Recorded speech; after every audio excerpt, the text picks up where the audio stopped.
तो वज्र के समान है, ये पांडवों के सर नहीं है, ये पांडवों के पुत्रों के सर है।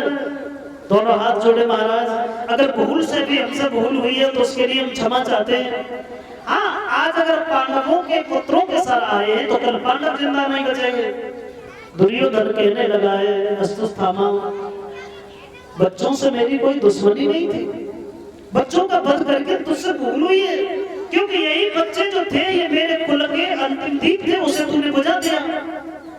बोले महाराज आज तो बड़े धर्म और नीति की बात कर रहे हो, लेकिन तुम्हारे मुंह से ये धर्म और नीति की बातें शोभा नहीं देती, अच्छी नहीं लगती। तुम तो भाई अधर्म अत्याचार की भाषा बोला करो। तुम कह रहे हो कि बच्चों से दुश्मनी नहीं थी, अगर ऐसे विचार पहले आ गए होते तो शायद आज इस अवस्था में नहीं पड़े होते, उसके लिए समय भी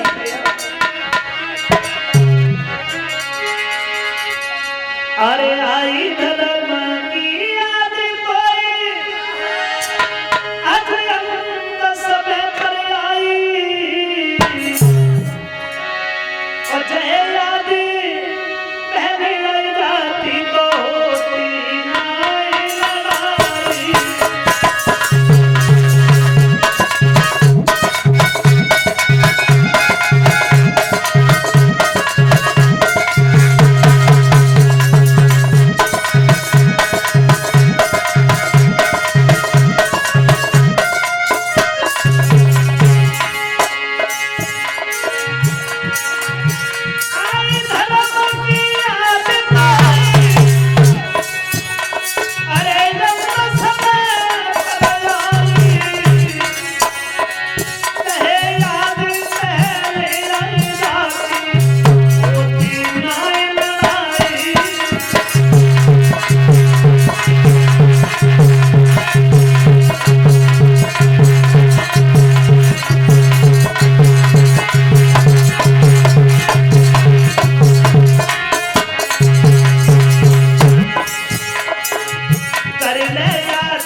करने की कोशिश की, लाक्षा ग्रह में कुंती के साथ ही पांडव जल के भस्म हो जाते अगर विक्रम न होते तो। तू कह रहा है कि बच्चों से दुश्मनी नहीं है। युद्ध के 16वां दिन अभिमन्यु को हम तुम सबने घेर के मार दिया, वो भी बच्चा ही तो था। तब ये धर्म और नीति की बातें कहां गई थी?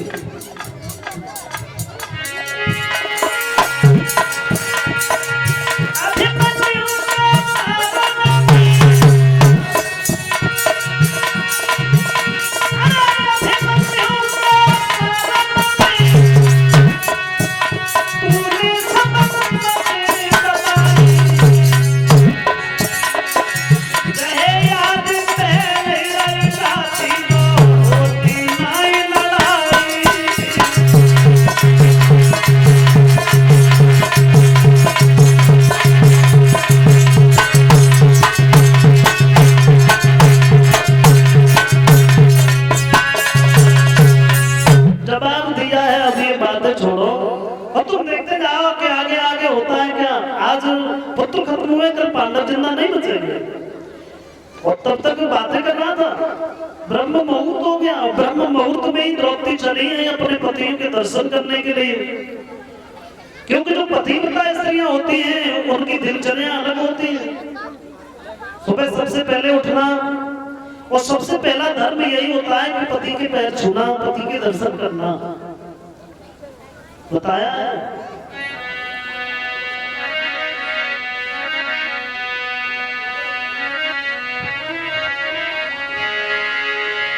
कि पति की सेवा में हाथ पैर, अरे अपने को हाजिर करती है।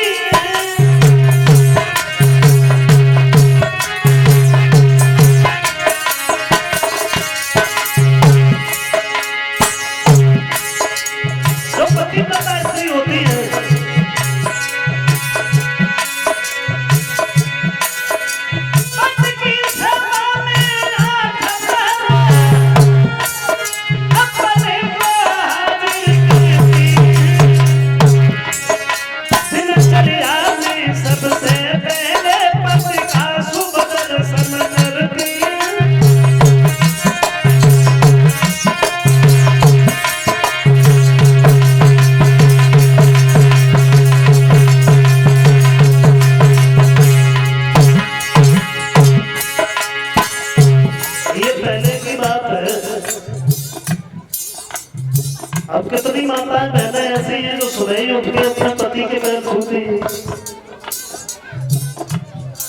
ये समझ गए हैं?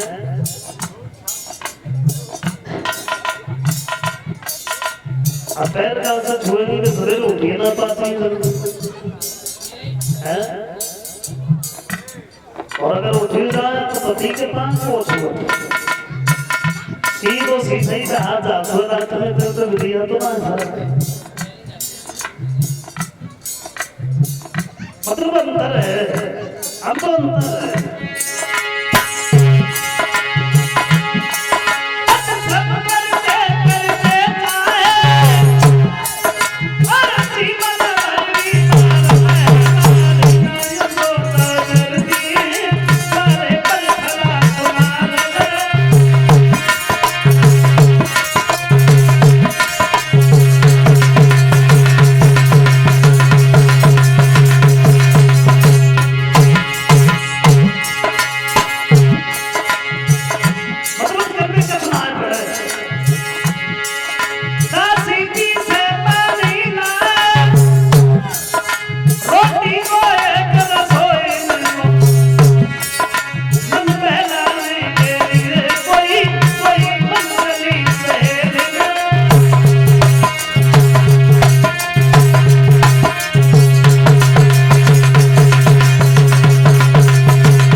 बदल गया है समय तो। द्रौपदी ने जैसे ही देखा है पतियों की जगह पुत्रों के सब पड़े, सर्वहीन धन देखे और सर्वहीन धन देख करके रोना आ गया, मेरे बच्चों का वध किसने किया है? समझ में नहीं आता है मेरे बच्चों ने किसी का क्या बिगाड़ा था।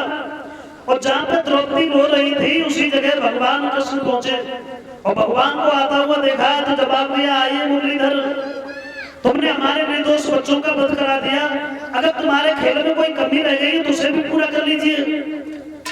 भगवान कन्हैया सोचने लगे पांडवों को बचाते बचाते इतना समय हो गया और द्रौपदी कह रही है कि मेरे बच्चों को तुमने मरवा दिया। भला हम तुम्हारे बच्चों को क्यों मरवाएंगे पांचाली?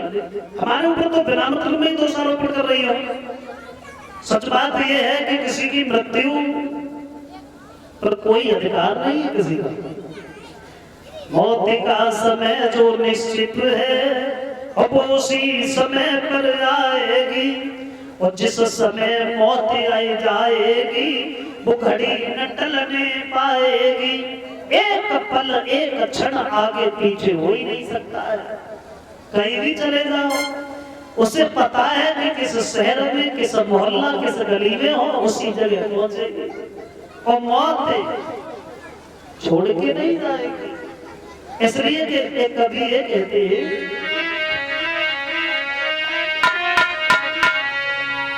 दुनिया में कोई किसी का नहीं है, ये सब रिश्ते नाते ये सब मतलब के